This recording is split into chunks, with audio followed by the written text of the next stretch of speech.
I pledge allegiance to the flag of the United States of America and to the republic for which it stands, one nation, under God, indivisible, with liberty and justice for all. Good morning. It's nice to have you all joining us again for another Friday chapel. And I just so wish we could be in person, but this is, in my opinion, the second best way that we can be together, is to share something that's so important to all of us at Montgomery, which is our chapel and our community time. I keep thinking about the motto of Montgomery, Veritas, Pietas, Caritas, and how much that still is true in this time of remote learning. And I know in the expectations that Mr. Rajarigam and Mrs. Murata have sent out to you, you see threads of that in how we need to be responsible students at this time. But I also think about loyalty and compassion for each other, and just the messages we're sharing with each other and the ways in which we're interacting and how much we miss each other. One of the things I wanted to let you know about is an initiative that's been going on here at Montgomery very quietly on our 3D printers while we've been closed. So we had a parent reach out to us who's trying to coordinate with a couple of different independent schools in the area and working with hospitals in the area that have need for personal protective equipment, and how could our 3D printers help to create more of this equipment. So we have been printing 3D printed face shields. We're following the University of Pennsylvania Medicine recommendation, and you'll see more about this on our social media in the coming days. But Mr. Eisenhower has been retrieving the 3D prints from the 3D printer that Mr. Hamilton has set up and gotten going.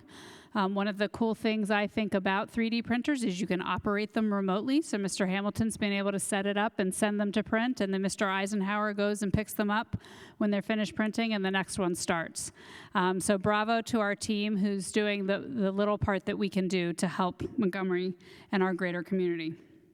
The next thing that I would like you all to watch for in your email is students in grades 4 through 8. We have a student survey that will be coming out later today to get some feedback from you all. We've asked your parents about remote learning, but we would also like to get some feedback from you all about your remote learning experience and just your connection to your classmates, and what are some of the things that you're enjoying about this time, and what are some of the things that are hard, so that we can make sure that we are taking good care of you to the best of our ability while we're away from each other.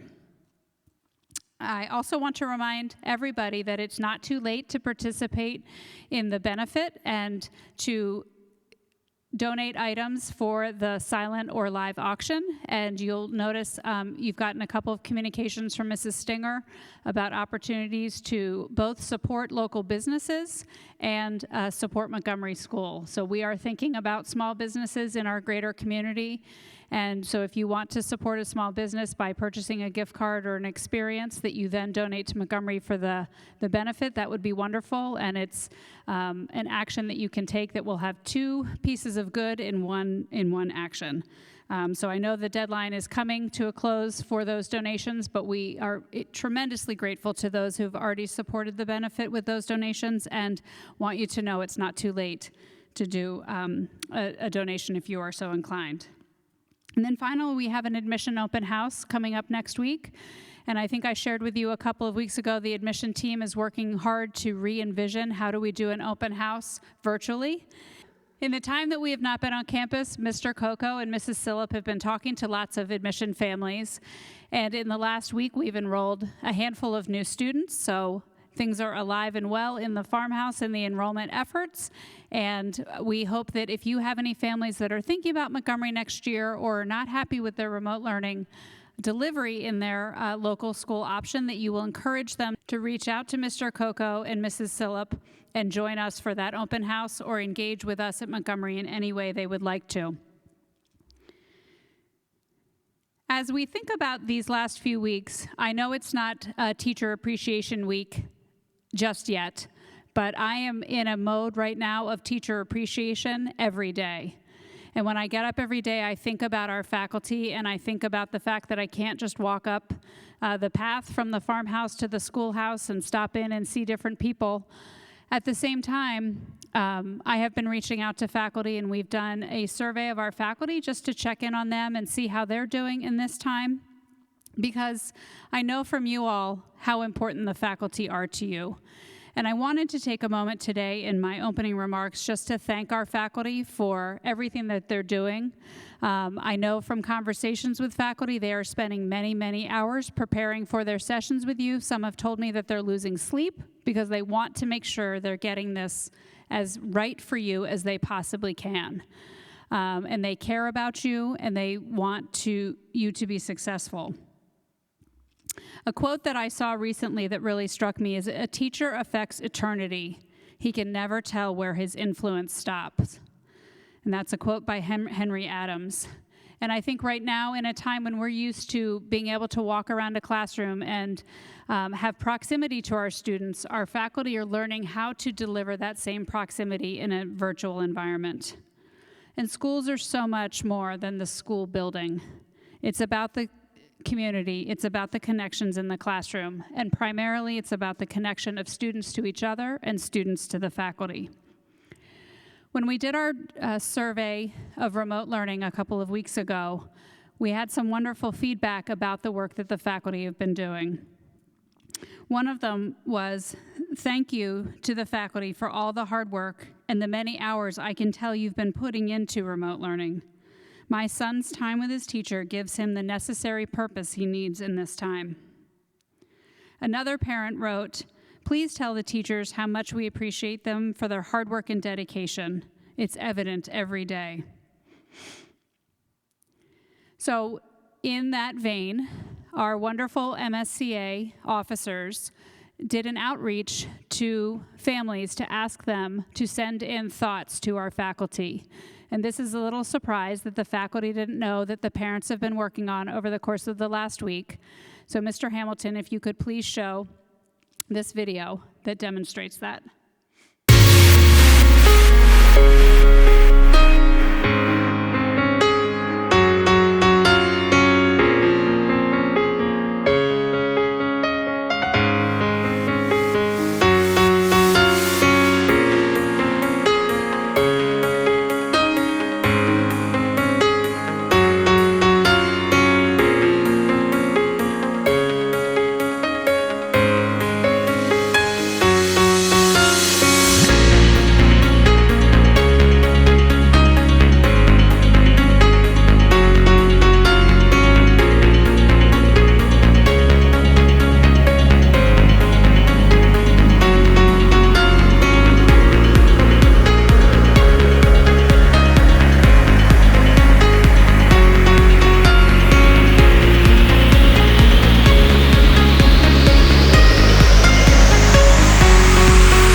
So recognizing birthdays for this week, upcoming week, we have on Monday, April 27th, 7th grader Anna Eaglehouse.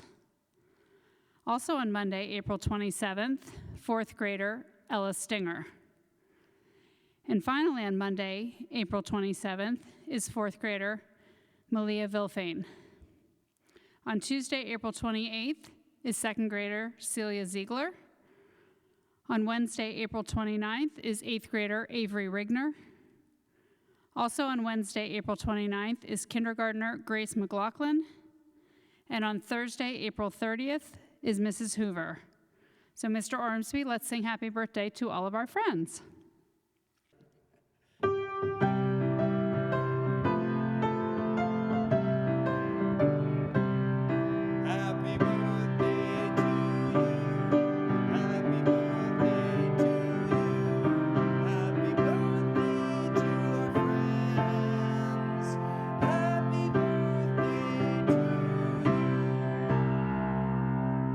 And now I am excited to introduce a member of our faculty, a member of our administration, Marianne Kaplan, who's the Director of Marketing Communications at Montgomery. And many of you probably wonder, what does she do in the job of marketing communications? So that role is a very important one for Montgomery and one that is very much behind the scenes. And Mrs. Kaplan thinks about the way in which we communicate with you, the students, parents, and most importantly, the greater community around Montgomery to help people know what Montgomery is, who we are, and the awesome learning that happens at Montgomery. Mrs. Molzette works with her to work on the social media, but you can imagine that anything that we talk about or communicate about at Montgomery, Mrs. Kaplan has had some role in helping us to communicate clearly and directly. I personally am so grateful to her for the way in which she interacts with her colleagues, her joyful spirit, her positive energy, and her dedication to Montgomery, its faculty, and most especially you, the students. And so today we have the chance to hear from her and from teachers in her life that were important to her. So welcome to the stage, Mrs. Kaplan. Good morning, faculty, staff, parents, and families. I am honored to be able to do today's chapel. Before I begin, I would like to start by thanking Mr. Hamilton and Mr. Ormsby for all of their help today. Believe it or not, I have been thinking about my chapel since the beginning of the year. I had my topic all picked out, and I have been documenting my thoughts and stories all year long. However, with the turn of recent events, the message that I had planned doesn't feel as relevant as it did at the beginning of the year. So I asked a few of my friends on the administrative team for help in coming up with a new topic.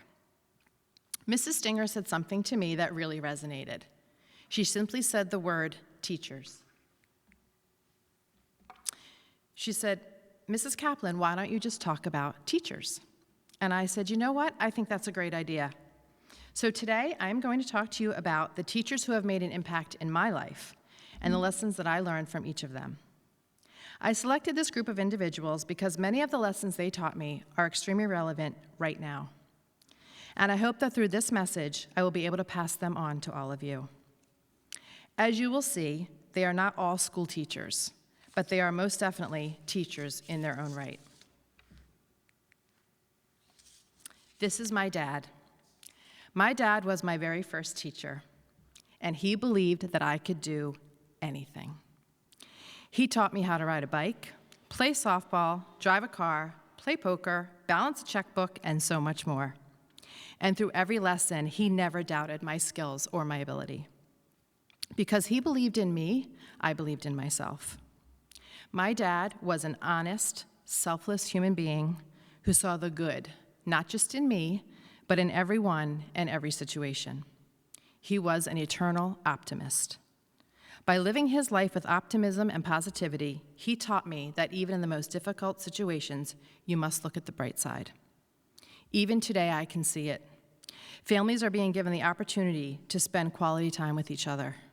Children are finding joy in simple pleasures, such as doing a puzzle or going on a walk. People around the world are coming together to help one another.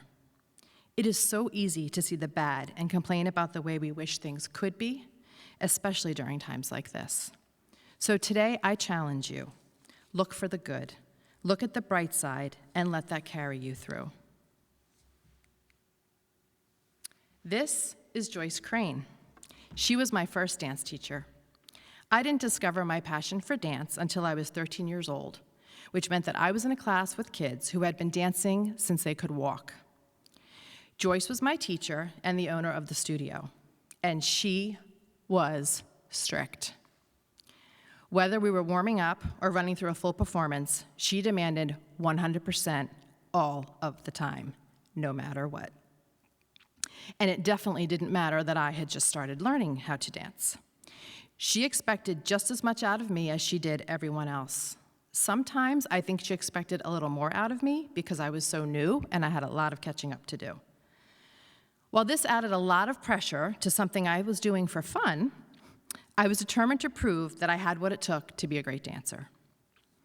In my 10 years of being her student, I was seldom the best dancer in the class, but my hard work and dedication did not go unnoticed.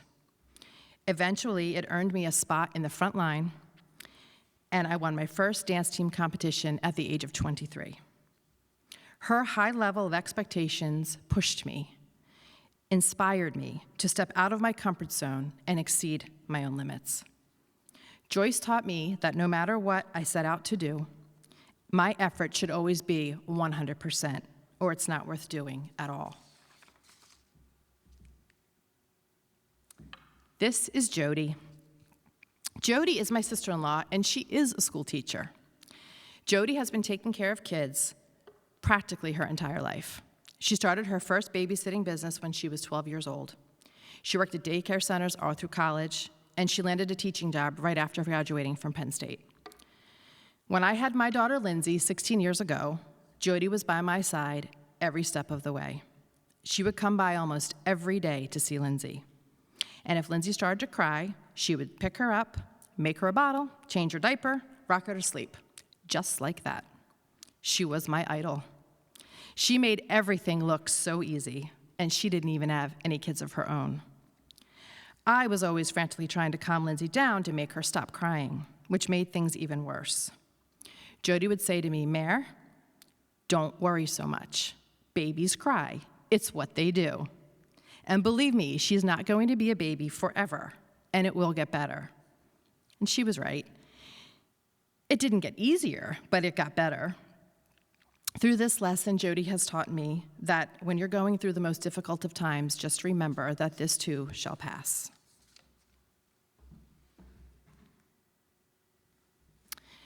This next group of individuals are extremely special to me. I call them my village, my partners in parenting. Not only have they taught me invaluable lessons, but they have made a profound difference in my life and the life of my family. Since I could talk about them all day long, I decided I would just share a few of the lessons they have taught me, not only as a parent, but as a colleague.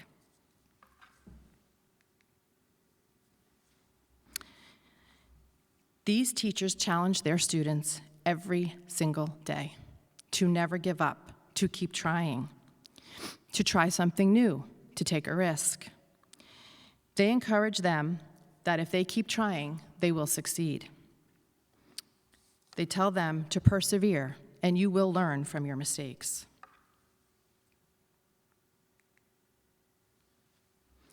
Let your children fly so you can watch them soar. As a parent, they taught me to not let my fears get in the way of my child's desire to try new things and take risks. You see, I am not a risk taker. I like to have 2 steady feet on the ground at all times. But my daughter is not me. She is much more curious, adventurous, and way more willing to take risks than I am. And I knew that if she was going to fall, they were going to be here to pick her up.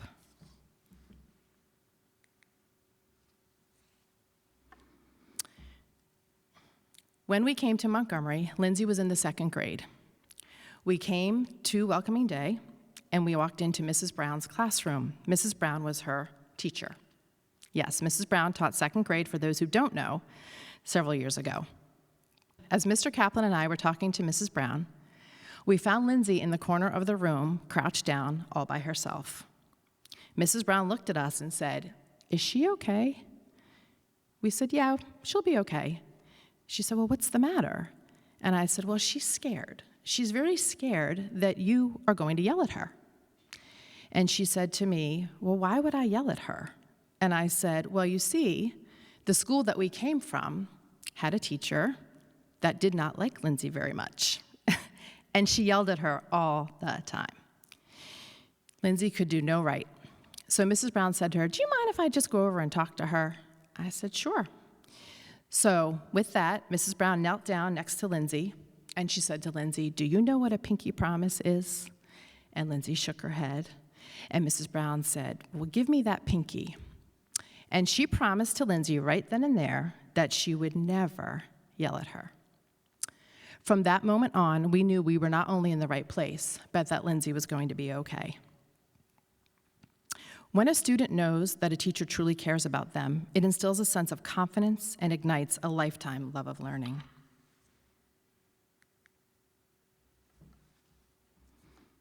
I am so fortunate to be here every day to watch our teachers as they embrace their students' natural talents. They give them the opportunities, encouragement, and freedom to discover who they are and cultivate who they want to become. I can pretty much guarantee that the person you are today will not be the same person that walks out of here on graduation day. Because with the help of these teachers and their guidance, you will discover who you are, you will know what your challenges are, you will know what your passions are, and you will know how to advocate for the things that you need to succeed.